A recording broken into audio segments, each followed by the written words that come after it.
Yes. Especially, I mean, Africans had a way of life. Yes. Lived a structured way with the man and the leader, and everyone in society had their roles. Yes. You know, the men, depending on the economic, structure, were either gatherers or the defenders, while the women also did had their own, roles, and so are the children. Yes.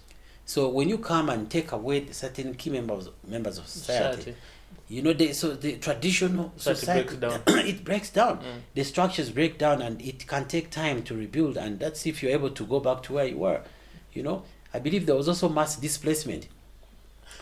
Displacement, of course, where people were forced to go to lands which were not originally theirs, and they are forced to adapt and all that. So, despite the time that has passed, you cannot say that this did not have an adverse effect on African society. I'm sure it did, and don't get me wrong. I'm sure that there was there's a problem, but must have been in a short to medium term.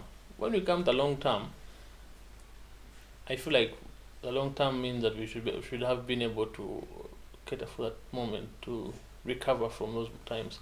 Instead, what you're talking about seems to me like a case like for South Africans who for them, their lands were taken from them. The British and then the Boers came and took their lands.